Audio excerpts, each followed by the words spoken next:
இது நீட்டு விலக்கு பெற முடியுமா இல்லையா என்று இல்லை. நீ முதல்ல மன்னிப்பு கேட்க நீ தானே கொண்டு வந்தாய், எதற்காக கொண்டு வந்தாய், நான் என்ன நினைத்து கொண்டு வந்தேன், முட்டாள்தனமாக கொண்டு வந்து விட்டேன் என்று சொல்லிய பிறகு சொல், உனக்காக நாங்களும் குரல் கொடுக்கிறோம். இது மாநில அரசுக்கான உரிமை. ஆகவே நாங்கள் திரும்ப பெற விரும்புகிறோம். அப்புறம் எதற்கு கொண்டு போய் அங்கே கொடுத்தாய்? அந்த கேள்விக்கு பதில் சொல்லாமல் என்னமோ நீ பெரிய நியாயமாக நடந்து கொள்வதன் போல பிஜேபியே அதை கொண்டு வந்தது போல் நாடகமாடுது. சட்ட போராட்டம் ஏற்கனவே போய் கருணாநிதி காலத்தில் முகங்கிழிந்து வந்தார்களே. இந்த ஆள் முட்டாள்தனமாக எல்லா மசோதாக்களையும் நிறைவேற்றப்பட்ட மசோதாக்களையெல்லாம் போட்டு உட்கார்ந்து கொண்டால் எப்படி அரசாங்கம் நடத்துவது? ஆகவே சுப்ரீம் கோர்ட் தலையிட்டது சரி. ஆனால் நீட் என்பது ஏற்கனவே திமுக மந்திரியால் கொண்டு வரப்பட்டு பல ஆண்டுகளாக நடைமுறையில் இருக்கிறது. நீ ஒரு முறை சுப்ரீம் கோர்ட்டுக்கு போய் தோற்று விட்டாயே, இப்பொழுது மறுபடியும் நீ போய் கிழித்து கொண்டு பேசுவார்கள். அந்த விடுதலை சிறுத்தையினுடைய எம்எல்ஏக்களெல்லாம் பேசுகிற போது பாருங்கள், இவன் திமுக காரனா என்று தோன்றும். இயேசு சொல்வாரே, விண்ணரசு மண்ணுக்கு இறங்கி வரும், அந்த விண்ணரசு வந்துவிட்டது என்று பேசுவார். நான் சொல்லுவேன், மற்ற வழக்குகள் தாமதப்பட்டாலும் ஆட்சியில் இருப்பவர்கள் அவர்கள் கையிலே அதிகாரத்தை கொடுத்திருக்கிறோம், அவர்கள் பூராவும் திருடர்களாக இருக்கின்ற போது அந்த வழக்குகள் விரைந்து நடத்தப்பட்டு அவர்களெல்லாம் தண்டனை அனுபவித்தால்தான் பின்னால் வருகின்றவன் அஞ்சுவான். நியாயமான விலைக்கு தங்க நகைகளை விற்க, அடகு வைத்த தங்க நகைகளை மீட்டு உடனடி பணம் பெற உங்கள் எக்ஸ்கோல்டை அணுகவும். 7200040619. ரிஃப்ளெக்ட் வாய்ஸ் நேயர்களுக்கு வணக்கம். இன்றைய நேர்காணல் பகுதியில் நம்மோடு தமிழ்நாடு தன்னுரிமை கட்சியினுடைய தலைவர், முன்னாள் சட்டமன்ற உறுப்பினர் பல கருப்பையா அவர்களை வரவேற்று நிகழ்ச்சிக்குள் செல்வோம். வணக்கம். நீட் மசோதாக்கு எதிராக ஏற்கனவே ஒரு சட்ட திருத்தத்தை கொண்டு வந்தாங்க. ஏற்கனவே ஆளுநருக்கு அனுப்பி திருப்பி அனுப்பப்பட்டது. பிறகு குடியரசுத் தலைவருக்கே போய் அதுவும் நிராகரிக்கப்பட்டு வந்துருச்சு. இப்போ இந்த நிலையில் அனைத்து கட்சி கூட்டம் நீட்டு தொடர்பாக விவாதிக்கிறதுக்காக அனைத்து கட்சி கூட்டத்தை கூட்டியிருக்கிறாங்க. நேற்று சட்டமன்றத்தில் 10 மசோதாக்கள் நிலுவையில் இருந்தது தொடர்பாக ஆளுநருக்கு எதிரான ஒரு தீர்ப்பு வந்திருக்குது. இப்போ இந்த தீர்ப்பு ஒரு திருப்பு முனையாக இருக்கும்போது நீட்டு தொடர்பான விலக்கு பெறுவதற்கு இந்த தீர்ப்புகள்லாம் ஒரு துணையாக இருக்குமா? அதெல்லாம் இருக்க முடியாது. இந்த ஏற்கனவே இந்த ஆளுநர் ரவி ஒரு அரலூஸ். அதனால் நியாயமாக தன்னுடைய கடமையில் எதை செய்ய வேண்டுமோ அதை அத்தனையும் அவர் தவிர்த்து அவனுக்கு தொந்தரவு கொடுப்பதற்கென்றே ஒரு கண்காணியாக மத்திய அரசால் அனுப்பப்பட்டவர்கள் தான் நம்முடைய ஆளுநர்கள். இது ரொம்ப பிஜேபி அரசாங்கத்தினுடைய கேவலமான போக்கு. மாற்று கட்சிகள் ஆளுகின்ற இடத்தில் ஆளுநர்களை கண்காணிகளாக வைத்துக்கொண்டு அவர்களுக்கு குடைச்சல் கொடுத்து கொண்டே இருப்பது தான் அவர்களுடைய பழக்கம். இந்த வேலையை வரம்பு மீறி செய்தார் நம்முடைய ஆளுநர். ஆகவே 10 தீர்மானங்களை நிறுத்தி வைத்து விட்டார். நிறுத்தி வைத்த தீர்மானங்கள் முழுவதையும் நீதிமன்றம் விடுவித்து அவையெல்லாம் செல்லும் என்று சொல்லி, நீ கையெழுத்து போடாமலே அது செல்லும் என்று சொல்லி உன்னுடைய பேனாவுக்கு வேலை இல்லாமல் ஆக்கி, நீ ரொம்ப முரணாக சாசனத்திற்கு முரணாக நடந்து கொண்டாய் என்று அந்த மனிதரை பற்றி தீர்ப்பு சொல்லி நான் சொல்கிறேன். இது மத்திய அரசாங்கத்தினுடைய முகத்தில் அடித்த அடி. நீ தான் இது போன்ற கண்காணிகளையும் இது போன்ற முறைகளை கடைப்பிடிக்க முடியும் சொல்லி அனுப்பியவன் நீ தான். எஜமான் ஏவினால் நாய் பாயும். இந்த கவர்னர்களெல்லாம் அதுபோலத்தான் நடந்து கொண்டார்கள். ஆகவே இந்த தீர்மானம், இந்த தீர்ப்பு மத்திய அரசாங்கத்திற்கு எதிரான தீர்ப்பு. அவர்களால் நியமிக்கப்பட்டவர்கள் தான் ஆளுநர்கள். இந்த ஆளை முதலில் வெளியேற்றி விட்டு வேறு ஆளை கொண்டு வந்து நிகழ்கால போக்குக்கு ஏற்ப போட வேண்டும். ஒரே ஒரு சங்கதி எனக்கு இந்த தீர்ப்பினால் தோன்றியது. நியாயமாக மாநில அரசு தான் மக்களால் தேர்ந்தெடுக்கப்பட்ட அரசு. அது காட்டு பன்றியாக இருந்தாலும் சரி, பன்றியாக இருந்தாலும் சரி, பசுவாக இருந்தாலும் சரி, மக்களால் தேர்ந்தெடுக்கப்பட்ட ஆட்சி அதுதான்.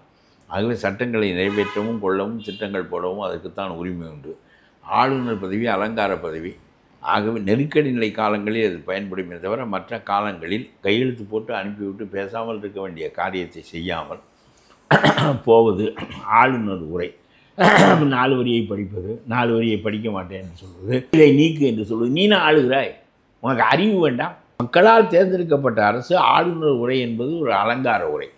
அரசு தன்னுடைய திட்டங்களை, தன்னுடைய கொள்கைகளை, தான் எப்படி எந்தெந்த துறைக்கு என்ன செலவழிக்கப் போகின்றோம், எந்த விதமாக ஆளப்போகின்றோம் என்பதை மக்களுக்கு தெரிவிப்பதற்காக முதலமைச்சரை படிக்காமல், பழைய காலத்தில் அது கவர்னர், அது வெள்ளைக்காரனுடைய முறை, கவர்னர் உரை என்று சொல்லி, அப்புறம் கவர்னர் உரைக்கு நன்றி தெரிவிக்கின்ற, நான் இருந்திருக்கிறேன், நன்றி தெரிவிக்கின்ற உரை என்று அதுக்கு ஒரு நாள் ஒதுக்கி இது போன்ற விவாதங்களை அதன் மீது பெருமையாக ஏற்படுத்துவார்கள்.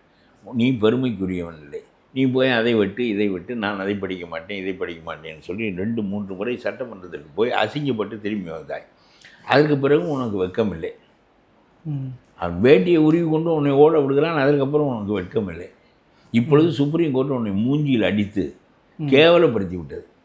ஆனால் இதில் ஒன்று லாபகரமான இந்த தீர்ப்பின் லாபகரமான பகுதி நம்முடைய மாநில அரசாங்கத்துக்கு என்ன என்றால், வைஸ் சான்சலர்களை போடுகிற அதிகாரத்தை திரும்ப மாநில அரசுக்கே கொடுத்து விட்டது சுப்ரீம். அவர்களிடம்தான் இருந்தது. முன்பெல்லாம் வைஸ் சான்சலர்களை உயர்கல்வி அமைச்சர்கள் தான் போடுவார்கள். அதாங்கய்யா, கேளுங்க. ஆளுநருக்கு எதிராக ஒரு சட்ட போராட்டம் நடத்தி இன்றைக்கு திமுக வெற்றி பெற்றிருக்குது. இப்போ நீட்டுக்கு எதிராக ஒரு ஆலோசனை கூட்டத்தில் ஒரு போராட்டத்துக்கு துணையாக இருக்குமா? வருகின்றேன். நான் சொல்ல வந்தது வேறு. இந்த வைஸ் சான்சலர் பதவி மாநில அரசாங்கத்தினுடைய கட்டுக்குள் இருப்பது. அந்த பதவிக்கு சான்சலராக பெருமைக்குரிய இடத்தில் இருந்த இவர் தானே வைஸ் சான்சலரை போடத் தொடங்கினார். அது ஒரு வரம்பு மீறல்.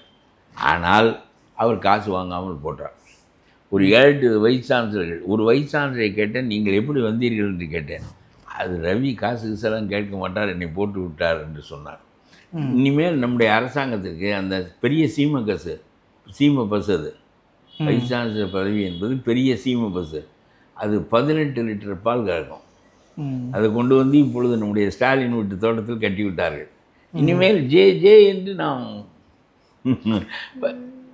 மீனாட்சி உங்கள் செருப்பு குத்தகை மாதிரி வச்சிருந்தார்கள் திமுகவில். செருப்பு குத்தகை எப்படி எடுக்கிறானோ ஒருவன் மீனாட்சி கோயிலில், அது மாதிரி இந்த வைஸ் சான்சலர் பதவியை குத்தகைக்கு எடுத்தான் ஒரு வைஸ் சான்சலர். அவன் என்ன தகுதியுடையவனாக இருப்பான், அவன் என்ன படிப்புடையவனாக இருப்பான், அவனால் இந்த பல்கலைக்கழகம் எப்படி முன்னேறும்? இதுதான் நடந்தது. நான் தினமணியிலெல்லாம் இந்த வாசகமே போட்டு எழுதினேன். மீனாட்சி உங்கள் செருப்பு குத்தகை மாதிரி ஆகிவிட்டது வைஸ் சான்சலர் பதவி என்று. அது இப்பொழுது மீண்டும் அந்த அதிகாரத்தை கொடுத்து விட்டார்கள். மிகவும் தெளிவாக இனிமேல் பெரிய மாடு சீம பஸ்ஸு அது வாண்டு கறந்து கொண்டிருக்கும். ஒன்று, இதே மாதிரி இவர்களுக்கு நீட், எதனால் இவர்கள் நீட்டை விரும்புகிறார்கள் என்றால், நீட்டை கொண்டு வந்ததே இவர்கள் தான். காந்தி செல்வன் என்கின்ற திமுக துணை மந்திரி பாராளுமன்றத்தில் காங்கிரஸ் ஆட்சி செய்த காலத்தில் அவர்களோட கூட்டணியில் இருந்தபோது நீட் என்கின்ற இந்த கல்வி திட்டத்தை கொண்டு வந்தான் என்றாள். இது பாராளுமன்ற பதிவுகளிலே இருக்கிறது. பல ஆயிரம் தரம் எடுத்து அந்த நீட்டு வேற, இப்போ நடைமுறை இருக்க நீட்டு வேறன்னு சொல்லப்படுது. நீங்கள்லாம் ஒரு ஆங்கராக இருக்கிற ஆள், அது என்னன்னு எனக்கு சொல்லுங்க பாப்போம். அந்த நீட்டு வேற இந்த நீட்டு வேற என்ன? மத்திய அரசாங்கத்தின் கையில் நேஷனல், அந்த எண் என்பதுக்கு நேஷனல், அப்புறம் அந்த ஒவ்வொரு எழுத்துக்கும் தேசிய அரசு கையில் இந்த அதிகாரம் போய்விட்டது. நேஷனல் என்று ஆரம்பிப்பதே தேசிய அரசு கையில் இந்த அதிகாரத்தை கொண்டு போய் கொடுத்த ஆள் இந்த திமுக காரன், திமுக மந்திரி கருணாநிதி உயிரோடு இருந்தார். நீ இந்த தீர்மானத்தை முன்மொழிய வேண்டாம், இது நமக்கு எதிராக நான் வாக்களிக்க வேண்டிய ஒன்று என்று சொல்லவில்லை. தன்னுடைய ஆளையே முன்மொழியை சொல்லுகிறார். ரொம்ப சொந்த புத்தியோடு இந்த ஆளுக்கு தான் தெரியாது, இது ஒரு தகவனுக்குமா தெரியாது? கேவலம் இது. நீட்டை கொண்டு வந்து பின்னித்து விட்டு பிறகு கருணாநிதி நீட்டுக்கு எதிராக சுப்ரீம் கோர்ட்டுக்கு போகிறார். அவன் அதனை மாநில அரசாங்கம் மத்திய அரசாங்கம் தீர்மானம் நிறைவேற்றி சட்டமாக்கி விட்டது, எதற்கு வருகிறார் என்று சொல்லி கருணாநிதியை வீட்டுக்கு அனுப்பி விட்டான். அவர் எப்பொழுதும் ஒரு நாடகம் போடுவார். அது ஒரு பக்கம் அதை கொண்டு வருவார், இன்னொரு பக்கம் எதிராக இருப்பதாக நாடகம் போடுவார். அந்த நாடகத்தில் நீட் தோற்று விட்டது. இப்பொழுது மட்டும் எப்படி வெல்லும்? ஒரு மத்திய அரசாங்கத்திற்கு அந்த அதிகாரம் அளிக்கப்பட்டு பல காலமாக நடைமுறையில் இருந்தது. பிஜேபி காலத்தில் இல்லை, காங்கிரஸ் காலத்தில் கொண்டு வந்தது திமுக அமைச்சர், கூட்டணி அமைச்சர். நீ இப்பொழுது நீட்டுக்கு எதிராக பேசுகிறாய். போன தேர்தலில் சொல்கிறாய், என்னிடம் ஒரு மாயமந்திரம் இருக்கிறது, ஆட்சிக்கு வந்தால் நான் நீட்டை ஒழித்து விடுவேன் என்று சொன்னாய். என்ன மாயமந்திரம்? ஏன் ஒழிக்க முடியவில்லை? இப்பொழுது எதற்கு மற்றவர்கள் எல்லாம் சேர்த்துக் கொள்கிறாய்? இப்போது ஆளுநருக்கு எதிராக போட்டு வெற்றி பெற்ற மாதிரி ஒரு சட்ட போராட்டத்துக்கு இது வழிவகுக்குமா? சட்ட போராட்டம் ஏற்கனவே போய் கருணாநிதி காலத்தில் முகங்கிழிந்து வந்தார்களே, அப்பொழுது ஒரு முறை சுப்ரீம் கோர்ட்டுக்கு போனார்கள். நான் சொல்லுகிறேன், மத்திய அரசாங்கம் ஒரு சட்டத்தை கொண்டு வந்து சட்டமாக ஆக்கிவிட்டால் உடனே அந்த சட்டமெல்லாம் செல்லாது என்று சொல்லிவிடுவார்களா? இந்த அரலூசு RN ரவி இருக்கிறாரு, அவர் செய்ய வேண்டியதெல்லாம் செய்யவில்லை. ஆகவே சுப்ரீம் கோர்ட் உள்ளே நுழைந்தது. எல்லா தீர்மானங்களையும் மசோதாக்களையும் வாங்கி அவர் வாட்டுக்கு கீழே போட்டு கொண்டு உட்கார்ந்து கொள்ளுகிறார் இந்த ஆர்.என். ரவி. அப்புறம் இப்படியே போனால் மாநில அரசாங்கம் நிலை குலைந்து விடும். அது சொல்லுவது புரிகிறதா? அரசாங்கம் திட்டம் போட்டு என்ன பயன்? மசோதாக்களை நிறைவேற்றி என்ன பயன்? சட்டங்கள் உயர்த்தி என்ன பயன்? இப்போ நீட்டு முடியாதுல்ல.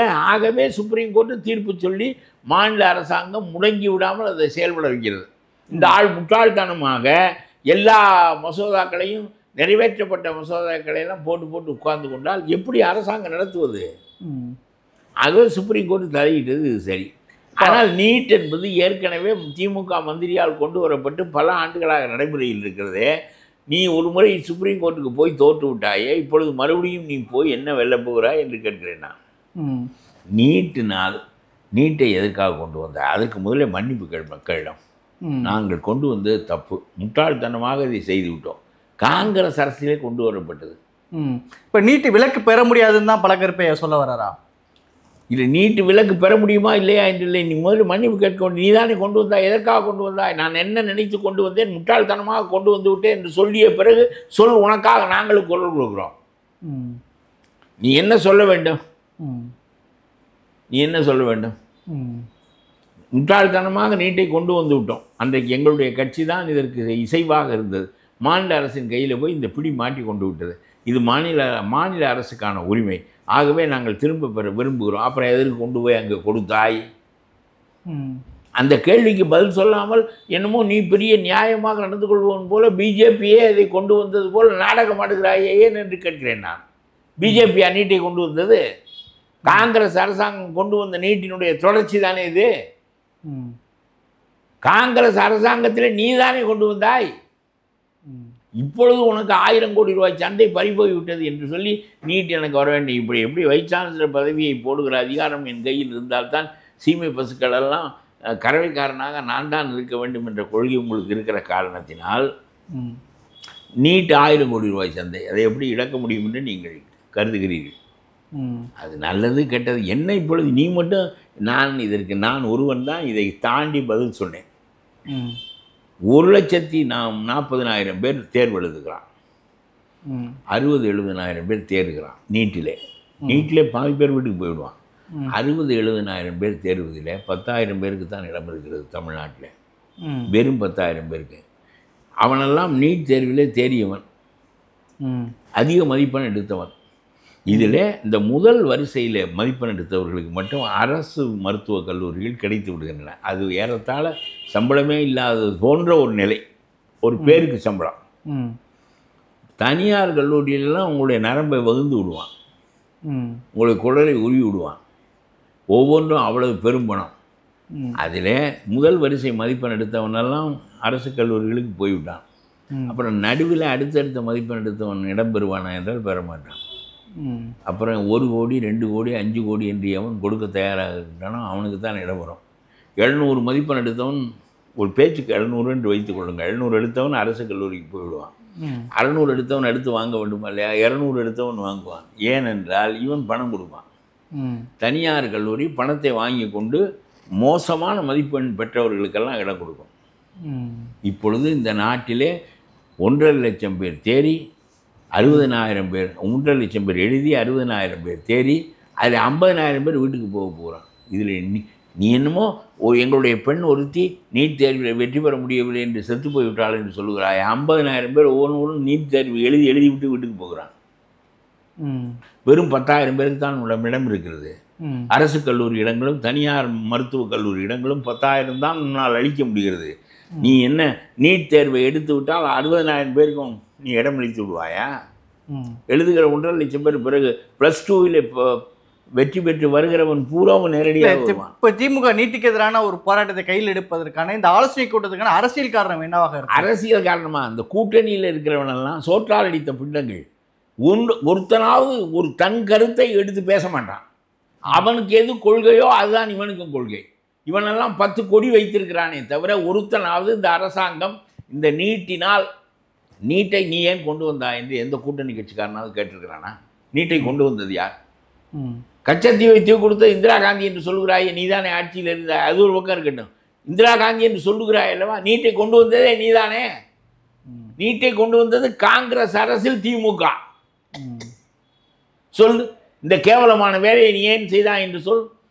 இப்பொழுது அந்த சந்தை பறிபோய் விட்டது என்று பரிதவிக்கிறாய். உன்னோடு 7-8 கட்சி இருக்கிறான், ஒருத்தனுக்கும் சொந்த சொரணை கிடையாது. தன்னுடைய இன மக்களுக்கு இழிவு வருகின்ற போதும் அவன் 2-4 இடங்கள் பெறுவதிலே தான் குறியாக இருக்கிறான்.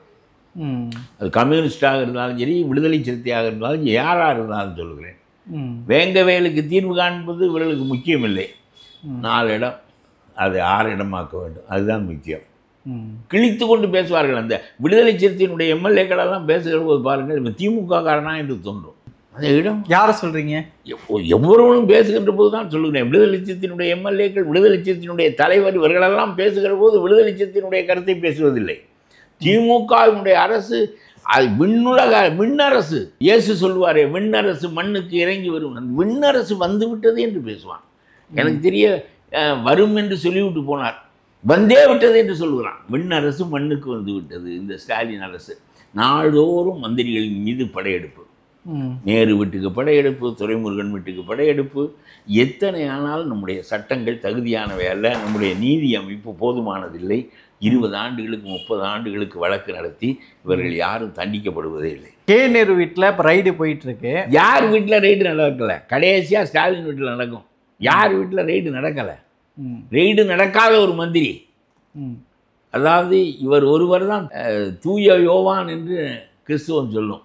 ஜானை, செயின்ட் ஜான், செயின்ட் தாமஸ், அது மாதிரி ஒரு செயின்ட் காட்டுங்கள் இந்த திமுகவில். இல்லை, அதான் கே நேரு வீட்டில் இப்படி ரைடு நடக்குது. 3 நாட்களாக நடந்திருக்கு. அவருடைய சகோதரரை காரில் வச்சு அழிச்சிட்டு போகிறாங்க. இதெல்லாம் பார்க்க முடியுது. இப்போ திமுக தரப்பில் சொல்லும்போது பாஜகவுக்கு எதிராக உறுதியான நிலைப்பாட்டில் திமுக இருக்குது, சட்ட போராட்டம் செய்யுது, பாஜக கூர்மையை எதிர்க்குது, அதனால தான் எங்கள் மீது இந்த ஈடி தாக்குதல் நடக்குதுன்னு சொல்கிறாங்களே. இது நம்ம திருட்டு போய் சொல்லுவாங்க. சப் இன்ஸ்பெக்டர் காசு கேட்டார், நான் கொடுக்க மாட்டேன்னு என் மேலே கேஸ் போட்டு விட்டாரு அப்படின்னு கோர்ட்டில் சொல்லுவேன். கேள்விப்பட்டிருக்கீங்களா? திருட்டு போய் சொல்லுவாங்க, காசு கேட்டார், நான் கொடுக்க மாட்டேன்னு என்னை கேஸ் போட்டு விட்டாரு. எழுத்து பண்ணுவதனால் ஒரு ஆதாரம். அப்புறம் எதுக்கு பதறேன்? 3 ஆண்டு பொன்முடிக்கு தண்டனை. செந்தில் பாலாஜி வெளியே வந்தவுடன் மறுபடியும் கொண்டாந்து மந்திரியாக்கி பாட்டிலுக்கு 10 ரூபா அடிக்கிற. எல்லாம் கொஞ்சம் கூட வெட்கம் இல்லாமல் செய்கிறீர்கள். அதாவது இந்த நாட்டினுடைய ஜனநாயக அமைப்பு அதிகாரத்தில் இருக்கின்றவர்களை தண்டிப்பதற்கு வலிமையாக இல்லை. நம்முடைய நீதிமன்றங்கள் போதா. இல்லாவிட்டால் ஒரு நீதிமன்றம் 3 ஆண்டு தண்டனை கொடுத்தால் ஸ்டே. நீ எப்போ பொன்முடி உள்ளே போவார்? எதற்கு ஸ்டே? இல்லை, ஏன் இந்த வழக்குகளை 6 மாதம் 1 வருடத்தில் நடத்தி முடித்து இவர்களெல்லாம் உள்ளே அனுப்ப வேண்டியதானே? பானா சிதம்பரத்தை 100 நாள் கொண்டு போய் திகார் சிறைச்சாலையில் வைத்தார்கள். 1.5 ஆண்டுகள் கனிமொழியையும் ஆவணராஜாவையும் கொண்டு போய் சிறைச்சாலையில் வைத்தார்கள். அந்த வழக்குகளை விறுவிறுவென்று நடத்து. நான் சொல்லுவேன், மற்ற வழக்குகள் தாமதப்பட்டாலும் ஆட்சியில் இருப்பவர்கள் அவர்கள் கையிலே அதிகாரத்தை கொடுத்திருக்கிறோம், அவர்கள் பூராவும் திருடர்களாக இருக்கின்ற போது அந்த வழக்குகள் விரைந்து நடத்தப்பட்டு அவர்களெல்லாம் தண்டனை அனுபவித்தால்தான் பின்னால் வருகின்றவன் அஞ்சுவான். இப்போ இன்றைக்கு செந்தில் பாலாஜி அவர்களுடைய சகோதரர் அசோக்குமார் 2 ஆண்டுகளாக தலைமுறையோராக இருந்தார். அதெல்லாம் நான் பேசுவதை விட்டீர்கள். நான் என்ன சொல்லுகிறேன் என்றால், செந்தில் பாலாஜி தம்பி வரட்டும், கேன்னா தம்பி வரட்டும், கேன் நேருவே உள்ளே போகட்டும், அதெல்லாம் இல்லை. யாரும் பயப்பட மாட்டார்கள். நீங்கள் இதெல்லாம் நடத்தி கொண்டே இருப்பீர்கள். 10 நாள், 1 மாதம், 2 மாதம் உள்ளே வைப்பார்கள். எனக்கு தெரிய செந்தில் பாலாஜி தான் அதிக நாள் உள்ளே இருந்தார். ஆவணராஜா உள்ளே இருந்தார். ஆனால் அதற்கு அடுத்த நீதிமன்றத்துக்கு போகும். அது ஒரு 10 வருடம். அப்புறம் கடைசியாக சுப்ரீம் கோர்ட் வரையிலும் போவார்கள். இந்த தண்டிக்கப்பட்ட பிறகும் போவார்கள். அந்த தீர்ப்பு இறுதியாகின்ற போது இந்த குற்றம் சாட்டப்பட்டவர் இருக்க மாட்டார். நம்முடைய நீதிமன்றங்கள் இந்த நீதியை நிலைநாட்டுகின்ற வகையில் இந்த காரியங்களை செய்வதில்லை. எல்லாரையும் பிடித்து கொண்டே வைப்பது, விட்டு விடுவது, பிடிப்பது, விட்டு விடுவது என்கின்ற போக்கில் தான் இருக்கின்றனவே தவிர ஒரு இந்த திமுக ஆட்சியில் யோக்கியன் என்று சொல்லப்பட்ட ஆள் யார்? துரைமுருகன் மீது வழக்கு, கே நேருவின் வீட்டில் ரெய்டு, துரைமுருகனுடைய மகனிடமிருந்து எத்தனையோ கோடி எடுப்பு. இப்படி இந்த மந்திரிகள் அத்தனை பேர் வீட்டிலும் எடுக்கிறார்களே, எடுத்து வைத்து வழக்கு. பிறகு மேல்முறையீடு, தண்டனை கொடுத்தால் நிறுத்தி வைப்பு. இப்படியே இந்த ஜனநாயகத்தில் இந்த திமுக மந்திரிகள் நாரடிக்கிறார். எவனாவது பயப்படுகிறானா? அவங்களுடைய தண்டனை. எதிர்கட்சி மீது மட்டும்தானே இந்த ரைடுகள் வருது, அதுதான் அவங்க பார்வையாக இருக்குது. இதெல்லாம் பேசாதே. அப்புறம் அதையும் இங்கே பாருங்க, அவன் கையில் ஆட்சி இருக்கிறது. ஆட்சி இருக்கின்றது, இவன் எதிர்ப்பதினால்தான் அவன் பண்ணுகிறான் என்று சொன்னால், அப்புறம் நீ இப்போ எதிர்ப்பதினால்தான் பலரையும் நீனும் வழக்கு போடுகிறாய் என்று சொல்ல வேண்டிய கட்டப்புறம். அதெல்லாம் இல்லாததை செய்ய முடியாது. இருப்பதை அவன் செய்தால் எதிர்க்கட்சியாக இருந்து செய்வது அவனாவது மாட்டட்டும். நான் சொல்லுகிறேன், இது இந்த சார்பு பார்வை எல்லாருக்கும் இருக்கிறது அரசியலில். ப்ரிஜுடிஸ்டு வியூ, இந்த சார்பு பார்வை கேவலமானது. சரி, என்ன இழவோ நீ செய்யாதவன் இல்லையே, நீ திருடன் தானே, போ. என்னை பிடித்ததற்கு சப் இன்ஸ்பெக்டருக்கு ஒரு நோக்கம் இருக்கிறது என்று நீ சொன்னாலும் நீ திருடன் தானே. இல்லை, கட்டுக்கட்டாக ஆவணங்கள்லாம் கைப்பற்றப்பட்டது அப்படின்னு சொல்கிறாங்க கே நேரு வீட்டில். எப்படி இவ்வளோ பெரிய சொத்துக்கள்லாம் வந்ததுக்கு எப்படி வந்திருக்குங்கய்யா? எப்படி வந்திருக்கும்? எப்படி வந்திருக்கும்? பால் பீச்சி விற்று வந்திருக்குமா? 10 பசுமாடு வைத்து கறந்து இத்தனை கோடி வந்திருக்குமா? எப்படி வந்திருக்கும்? ஏன் இதை நான் இந்த சட்டத்தையே கேவலமாக சொல்லுகிறேன். இந்த நீதிமன்றங்கள் ஒரு மனிதனை ஒரு மந்திரியாக இருக்கின்றவன் செய்தால் அது தனி நீதிமன்றத்தில் அரசியல்வாதிகளை விசாரிக்கப்பட வேண்டும் என்று நீ வைத்த பிறகும் இன்னமும் நீதி வேகம் பெறவில்லை. பண சிதம்பரம் வழக்கு பேசாமல் இருக்கிறது. இனிமேல் வாழ்நாள் முழுவதும் அவர் விடுதலை பெற்றவரை போல இருக்கிறார். ராவண ராஜா, கனிமொழி, செந்தில் பாலாஜி, தண்டிக்கப்பட்ட பொன்முடி, இன்னும் பல வழக்குகள், அடுத்த வழக்குகளை உழட்டி விட்டு கொண்டே இருக்கிறார்கள். இந்த மந்திரிகளில் இவர் பழிவாங்குகிற நீ திருடனா இல்லையா? நானும் திருடன், மற்றவனும் திருடன், என் மீது ஏன் வழக்கு போடுகிறாய் என்கிறான். நீ திருடன் இல்லையா, போ. இவர்களெல்லாம் உள்ளே வைத்து ஆட்சிக்கு வந்தால் நாம் உள்ளே போக வேண்டிய நிலை ஏற்படும் என்ற அச்சத்தை நம்முடைய நீதிமன்றங்களால் உருவாக்க முடியவில்லை. இந்த ஆனந்த வெங்கடகிருஷ்ணன் மாதிரி 1-2 நீதிபதிகள் கிடந்து மூடப்பட்ட வழக்குகளை எடுத்து கொண்டு வந்து தோண்டி வெளிய வைத்தார்களே தவிர, ஆனால் அந்த வழக்குகளெல்லாம் பாருங்கள், எல்லாம் பொன்முடி நீ ஜாமீனில் இருப்பார், எல்லாம் ஸ்டே, அது இது இப்படியே போய்கொண்டே இருக்கும். ஒரு மனிதனை, திருடனை, மந்திரியாக இருந்து திருடியவனை சவுதி அரேபியாவை போல நடுத்தரவில் நிறுத்தி சவுக்கால் அடித்து சிறையில் வைக்க வேண்டும். அவன் யார் என்று மக்களுக்கு தெரிய வேண்டும். யார் என்று மக்களுக்கு அவமானப்படுத்த வேண்டும். அவனை சாதாரண திருடன் வீடேறி குதித்து திருடுகிறானே, அவன் அறியாமையினால் இல்லாமையினால் திருடுகிறான். இவனெல்லாம் மக்களுக்கு தொண்டு செய்ய வருகிறேன் என்று சொல்லி இவனெல்லாம் நீதிமன்றத்தில் உட்கார்ந்து கொண்டு இவனுக்கு கொடுக்கப்பட்ட அதிகாரங்களை டாஸ்மார்க் விற்பதிலே பாதி, டாஸ்மார்க்கே மக்களை கெடுப்பதற்காக நீ கொண்டு வந்தது, அரசாங்கத்துக்கு பாதி வருமானம், பாதி உனக்கு வருமானம். சாராயம் காய்ச்சுகிறவன் உனக்கு நேரடியாக கொடுக்குறான். ஜெகத் ரட்சகன் தான் சீமை சாராயத்தை காய்ச்சுகிறார், டிஆர் பாலு காய்ச்சுகிறார். யார் கையில் இது இருக்கிறது? தெளிவாக அதிமுக ஆட்சி நடக்கும்போது இவர்கள் கொடுக்குறார்கள், திமுக ஆட்சி நடக்கிறபோது அவர்கள் கொடுக்குறார்கள். இப்படி இதுதான் ஆட்சி முறை என்று ஆக்கிவிட்ட பிறகு எதற்கு இந்த ஜனநாயகம்? சிங்கப்பூரில் ஒருவன் ஒரு தப்பு செய்ய முடியும்?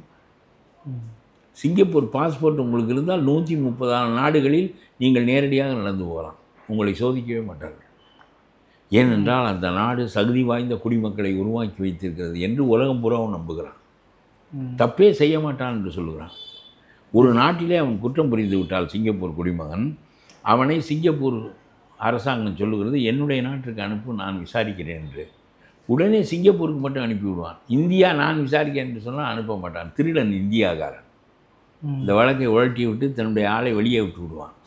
சிங்கப்பூர்காரன் நம்மை விட கடுமையாக சரியாக தண்டிப்பான் என்று அவனுக்கு அந்த குற்றவாளியை அவனுடைய நாட்டுக்கு அனுப்புகிறான். ஒரு நாடு எவ்வளோ பெரிய பெருமையை பெற்றிருக்கிறது ஒரு ஆட்சியாளர் நீக்குவானால்.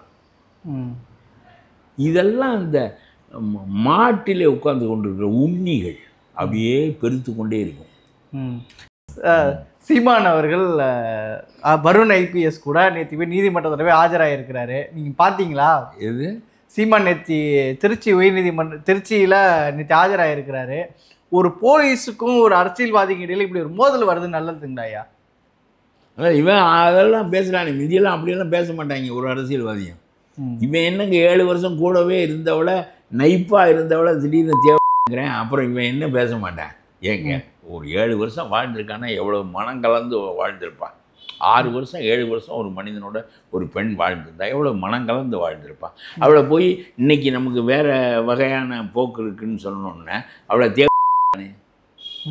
அவன் மனம் எவ்வளோ கடினமாக இருக்குங்கிறதுக்காக சொல்கிறேன். மனிதத்தன்மையே இல்லாத அரக்கத்தன்மை வாய்ந்த மனங்கள் அதெல்லாம். உடனே உனக்கு இன்றைக்கி அரசியல் இருக்குது, இடைஞ்சலாக இருக்குன்னு சொன்னேன், எதையாவது கொடுத்து தொலைச்சி அவளை சரி பண்ணி விடு, அது வேறு விஷயம். உலகத்தில் எல்லா மனுஷனும் செய்வான், கொஞ்சம் இறக்க வேண்டாமான்னு கேட்குறேன். அதை போய் அவளை அவள் என்னமோ அதுக்கு வார்த்தையெல்லாம் சொல்லுவாங்க, அவங்க புதுக்கால வார்த்தை, பாலியல் தொழிலாளி, மில் தொழிலாளி மாதிரி. நான் எனக்கு இந்த வார்த்தையெல்லாம் சொல்ல வருது. ஒரே மேடையில் அண்ணாமலையும் சீமானும் இருக்கிறாங்க. ஏற்கனவே நாம் தமிழர் வந்து பாஜகவோட நிர்மலா சீதாராமன் சந்திச்ச மாதிரி சொல்றாங்க. சீமான் அண்ணேங்கிறாரு, அவர் தம்பிங்கிறாரு. அதனால தான் நான் 2 பேரையும் ஒரே மாதிரி அரலூசுன்னு சொல்கிறது. எங்கேயாவது உலகத்தில் போய் சீமானை என் தம்பி அண்ணேன்னுலாம் ஒருத்தர் சொல்லுவானா? ஏதாவது ஒன்று. பெரியாரை உனக்கு சிந்தனை பூர்வமான பெரியாரை, நான் கூட பெரியாரோடு மாறுபடுகிறேன், எத்தனையோ வற்றில் மாறுபடுவேன். ஆனால் நாம் அறிவை கொண்டு இருப்பதா, ஒரு சிந்தனையை கொண்டு இருப்பதா, பெரியார் அம்மாளோடு போய் சொன்னார், அக்காளோடு போய் சொன்னார் என்று இல்லாத ஒரு புழுதியை வாரி தூற்றுகிற தன்மை சீமானிடம் இருந்தது. அதற்கு என்ன செய்தார் அண்ணாமலை? அதற்கு ஆதாரம் என்னிடம் இருக்கிறது என்று சொன்னார். நீ கொடுத்துருக்க வேண்டுமா இல்லையா அந்த ஆதாரத்தை?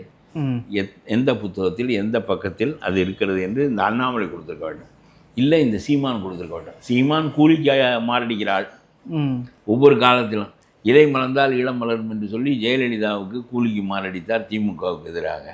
இப்பொழுது பிஜேபிக்கு எதிராக, பெரியாருக்கு எதிராக பிஜேபி தருகின்ற கூலிக்கு மாரடிக்கிறார் இந்த சீமான். பெரியாருடைய பிம்பத்தை உழைப்பதற்கு அவனுக்கு அறிவு பதவில்லை இந்த பிஜேபி காரனுக்கு. பெரியார் என்கின்ற பிம்பம் உடைந்தால்தான் நாம் உள்ளே நுழைய முடியும் என்று பிஜேபி நினைக்கிறான். இல்ல தமிழ் தேசியம் பேசுறாரு, தனிச்சுதான் போட்டின்னு சொல்றாரு. அவர் எப்படி பிஜேபி சேர்ந்திருப்பாரு? சொல்லுது புரிகிறதா? புரிகிறதுங்க. பெரியார் என்கின்ற ஆளுமை, பெரியார் என்கின்ற பிம்பம், பெரியாருடைய சிந்தனைகள் இந்த மண்ணில் நிலைத்திருக்கின்ற வரையிலும் நாம் நுழைய முடியாது. நாம் இந்துத்துவா, நாம் ரொம்ப பிற்போக்கான கொள்கையுடையவர்கள், நாம் பிராமணத்துவத்தை தூக்கி பிடிக்கின்ற கொள்கையுடையவர்கள், சமக்கிருதத்தை தூக்கி பிடிக்கின்ற கொள்கையுடையவர்கள், நாம் இந்த மண்ணில் விளைய முடியாது என்று நம்புகிற அவன் சீமானை போல ஒரு ஆளை கூலிக்கு பிடிக்கிறான். சீமான் என்ன நினைக்கிறான்? பெரியாருடைய அந்த சிந்தனை தப்பு, இந்த சிந்தனை தப்பு என்று சொல்லி அந்த ஆளால் ஒன்றும் பேச முடியாது. ஏங்க பெத்த தாயோடு போச்சொன்னாருங்க இந்த பெரியார், அக்காளோட போச்சொன்னாருங்க அப்படின்னு ஒரு புழுகுறான். அது எத்தனாம் பக்கத்தில் இருக்கிறது எனக்கு தெரியும் என்று சொல்கிறார் அண்ணாமலை. இதே தரத்துக்கு தானே அவரும் இருக்கிறார். நான் சொல்கிறேன், நீ உன்னுடைய தரம் கூடுதலா என்று கேட்கிறேன். கூலிக்கு ஒரு ஆள் பிடித்து பெரியாருடைய சிந்தனையை உன்னால் உழைக்க முடியவில்லை என்றால் கட்சியை கொண்டு போய் விந்திய மலைக்கு அந்த பக்கம் நடு.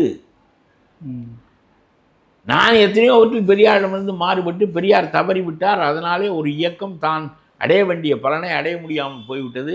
வெறும் பார்ப்பன எதிர்ப்புக்கு தெய்வத்தை மறுப்பது என்று அவர் கொண்ட கொள்கை சரியானதில்லை. பார்ப்பனனை எதிர்ப்பதற்கு இந்துத்துவாவை எதிர்த்திருக்க வேண்டும். நீங்கள் இந்து இல்லை என்று தமிழனுக்கு சொல்லியிருந்தால், தான் இந்து இல்லை என்று அவன் உணர்ந்திருந்தால், பிறகு பார்ப்பனன் 3% அத்வைதத்தை பேசிக்கொண்டு தனி கூட்டமாக தமிழ்நாட்டிலே இருந்திருப்பான். நீங்கள் பிராமணனை தனித்து விட்டிருப்பீர்கள். இப்பொழுது இவன் கடவுளை ஒழிப்பதற்காக நீங்கள் போய் தமிழன் கடவுளை விடாத காரணத்தினால் பார்ப்பனியும் மீண்டும் பாரதிய ஜனதா கட்சி என்ற பெயராலே முப்படையின் துணைகளோடு வருகிறது. ஆகவே பெரியாருடைய சிந்தனை தோற்றதற்கு காரணம் அவர் இந்துத்துவ மறுப்பு செய்திருக்க வேண்டும். பார்ப்பனியத்தை ஒழிப்பதற்கு இந்துத்துவா எதிர்ப்பு தான் இன்றியமையாததை தவிர கடவுள் எதிர்ப்பு அல்ல. ஆகவே பெரியார் தவறிவிட்டார் என்று பெரியாரின் மீது மதிப்பு கொண்டிருக்கிறேன், நான் மாற்று கருத்து வைக்கிறேன். இது விவாதத்திற்குரியது. சரியா? இவன் போய் அம்மாவோட போச்சனார் பெரிய சொல்லுவார், என்ன கிறுக்கனா பெரியார். இந்த மாதிரி அதிரடியாக பேசி ஒருத்தன் வளர்ந்துருக்காங்க. இதுக்கு இந்த நாட்டில் காசு கொடுக்குறான். பிஜேபி பெரும்பணம் கொடுத்து வளர்க்கிறது. தனித்து தான் போட்டின்னு சொல்கிறார். இவர் எப்படி பிஜேபியோட ஒன்று சேர்வார்னு சொல்கிறீங்க? ஆமாம், இவர் என்ன ஆயிருக்கிறார் விஜய் வந்ததுக்கப்புறம் என்று பிறகு பார்ப்போம். இவருடைய ஓட்டில் எவ்வளவு போயிருக்கோம், பிறகு இவர் என்ன செய்ய போகிறார். எல்லாரும் அரண்டு ஓடுகிறான் பிஜேபியோடு. இந்த ஆள் பிஜேபியினுடைய கைக்குள் நின்று விளையாடுகிறார் என்று தெரிந்து புரியாத இளைஞர்கள் ஒரு பகுதி இப்படி இருப்பார்கள். நாம் என்ன செய்வது? தமிழ் தேசியம், அவனுக்கு எந்த தேசியம் உண்டு? அவனுக்கு சொந்த தேசியம் தவிர வேறு எந்த தேசியமும் கிடையாது. நான் காந்தியை தலைவனாக வைத்திருக்கிறேன், ஆனால் தமிழர் நலன், தமிழ் இன நலன், தமிழ் மொழி நலன் தான் நான் பேசுகிறேன். இந்திய நலனை பற்றி நான் பேசுவதே இல்லை. பாரத மாதா எங்கேடா இருக்கிறாள் என்று நான் தான் கேட்பேன். ஒரு மனிதன் 2 யோனியில் பிறக்க முடியுமா? நான் தமிழ் தாய்க்குத்தான் பிறந்தேன். பாரத மாதா யார்? ஒரு யோனியில் தானே ஒரு மனிதன் பிறப்பான். எனக்கு தமிழ் தாய் இருக்கிறாள். அப்படியானால் இந்த பாரத மாதா யார்?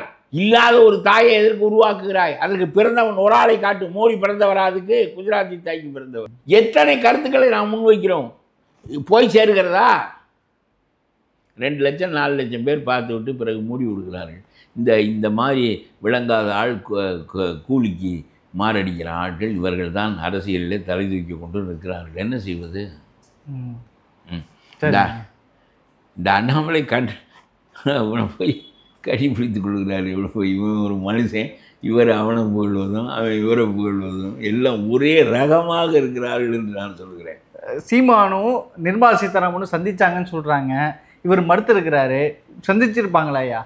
இல்லை, அதாவது நிர்மலா சீதாராமனுடைய கட்சிக்கு கூலிக்கு வேலை செய்வதற்கு ஆள் வேண்டும். அவர்கள் துண்டுகளை வீசுவார்கள், நாய்கள் பொறுக்கிக் கொள்ளும், பிறகு தங்களுடைய போக்கில் தங்களுடைய பணியை செய்யும். நீங்கள் அவர்கள் என்ன அட்பார் வைத்து பேசுகிறார்களா? கூலிக்கு ஆள் பிடிக்கிறார்கள். இது போன்ற ஆட்களை பிடித்து கொண்டு தங்களுடைய காரியங்களை நிறைவேற்றிக் கொள்கிறார்கள். ஒரு ஆளும் பிஜேபிக்கு கிடைக்கல, எந்த அறிவுடையவனும் அவனுக்கு கிடைக்கல. வேறு மாதிரி ஆட்கள் தான் கிடைப்பாங்க. இவர்கள் my pen is for sale, my tongue is for sale. நான் எத்தனையோ முறை மாறி இருக்கிறேன் கருத்து, அதனாலே கட்சிகளையும் கூட மாற்றிக்கொண்டிருக்கிறேன். தலைகீழாக மாறிக்கிறேன். தேசிய கட்சியிலிருந்து தமிழின கட்சிக்கு ஈழம் காரணமாக வந்தேன். மொரார்ஜி தேசாயோடு நெருக்கமாக இருந்துவிட்டு அவருக்கு மொழிபெயர்த்து இருந்துவிட்டு மொரார்ஜி தேசாய் இந்த சிங்களவர்களுக்கு இசைவாக இருக்கிறார், தமிழர்களுக்கு இசைவாக இல்லை என்று சொல்லி வெளியே வந்தேன். நான் இன்றைக்கும் சொல்லுகிறேன், இந்த கச்சத்தீவை பற்றி பேசுகிறோமே, ஈழம் அழிந்து சுடுகாடாக ஆகிவிட்டதே. மொரார்ஜி தேசாய் மோடி போகின்ற போது இந்த ஈழத் தமிழர்களுக்கான வாழ்வையும் அவர்களுக்கான இயல்பான உரிமைகளையும் பெற்றுக் கொடுங்கள் என்று சொல்கிறார்களா? மீனவர்களுடைய உரிமை பெறப்பட வேண்டும், அதில் ஒன்றும் மறுப்பில்லை. நாம் கச்சத்தீவை திரும்ப பெற வேண்டும். இந்த கருணாநிதி காலத்தில் கொடுக்கப்பட்டது தான் அது. ஏன் நான் கருணாநிதியை குற்றம் சாட்டுகிறேன் என்றால், இதுபோல் பெருவாரியை தூக்கி நேரு கொடுத்தார். மேற்கு வங்கத்துக்கு சொந்தமான பெருவாரியை தூக்கி கொடுத்தார். பெருவாரியினுடைய முதலமைச்சர் சொன்னார், பானர்ஜி என்ன உங்கள் அப்பா விட்டு சொத்தா ஆனந்த பணத்தை கொடுப்பது போல் நீ கொடுப்பாயா? அதெல்லாம் விட முடியாது என்று கோர்ட்டுக்கு போனார். நேருவுக்கு இந்த உரிமையை யார் கொடுத்தது என்று கேட்டார். சுப்ரீம் கோர்ட் அவர் யாரும் கொடுக்கவில்லை, அவராக எடுத்து கொண்டு விட்டார். பெருவாரியை திரும்ப வாங்க என்று விட்டார். வங்கத்தோடு வந்து சேர்ந்தது பெருவாரி. அது மாதிரி உனக்கு முன் உதாரணங்கள் இருந்திருக்கின்ற போது நீனும் அதே வழியில் போராடி இந்த கச்சத்தீவை மீட்பதற்கு சுப்ரீம் கோர்ட்டை அணுகாமல் சும்மா நீ கண்டன தீர்மானத்தை சட்டமன்றத்தில் போட்டு விட்டு இந்த கேவலமான சட்டமன்றத்திற்கு என்ன அதிகாரம்? சட்டமன்றம் என்ன பாரதியார் சங்கமா? ஆண்டு விழா நடத்துவதற்கு தீர்மானம் போடுவது போல போடுவதற்கு ஒரு தீர்மானம் போட்டு விட்டால் முடிந்து விட்டதா? பெற்றாயா அந்த கச்சத்தீவை? இன்றைக்கு மீனவர்கள் பாடுபட்டு கொண்டிருக்கிறார்கள். அதனாலே அப்புறம் மோடி பெற்றுத்தரவில்லை. நீ ஒவ்வொருவனும் இழப்பீர்கள், இதுக்கு மோடி வந்து பெற்றுத்தர வேண்டும். அப்புறம் போர் தொடுப்பதா? நீ சும்மா இருந்த நாட்டை தூக்கி அவனிடம் கொடுத்து விட்டு அவன் திரும்ப கொடுக்க மாட்டேன் என்றால் இனிமேல் போர் தொடுப்பதா? அப்படித்தான் இப்படித்தான் போவார்கள். அரசியலே இப்படித்தான். நீ உன் காலத்தில் கொடுத்தாய், உன்னுடைய கூட்டணி கட்சியான காங்கிரஸ் காலத்திலே தான் இது கொடுக்கப்பட்டது, அதை பற்றி பேச மாட்டாய். இந்த மீனவர்களுக்கு இவ்வளவு துயரம் வருவதற்கு மிகப்பெரிய காரணம் கச்சத்தீவு கொடுக்கப்பட்டது தான். இந்த கச்சத்தீவை காங்கிரஸ் தான் கொடுத்தது. அப்பொழுது நாங்கள் கொஞ்சம் மிதமாக இருந்து விட்டோம். இந்த காங்கிரஸால் வந்த தீமை என்று நீ சொல்ல மாட்டாய். காங்கிரஸ் உன் கைக்குள்ளே இருக்கிறான். நான் சொல்லுகிறேன், இந்த மாதிரி எது பேசப்பட வேண்டிய முறையோ ஆராயப்பட வேண்டிய முறையே இல்லாமல் சும்மா எல்லாவற்றுக்கும் யார் மீதாவது படியை சாட்டி விட்டு நாம் அதிகாரத்தை அடைவோம், பிறகு சுரண்டி தின்போம் என்பதை தவிர வேறு போக்கில்லாத ஜனநாயகமும் குழம்பி போய் கிடக்கிறது. ஜனநாயகம் இந்தியாவிற்கு ஒரு நன்மையும் செய்யவில்லை, தீமைகளைத்தான் செய்தது. சரிங்க, நிகழ்ச்சி பங்கேற்று உங்களுடைய கருத்துக்களை பகிர்ந்து கொண்டு மிக நன்றி. நியாயமான விலைக்கு தங்க நகைகளை விற்க அடகு வைத்த தங்க நகைகளை மீட்டு உடனடி பணம் பெற உங்கள் எக்ஸ்கோல்டை அணுகவும். 7200040619.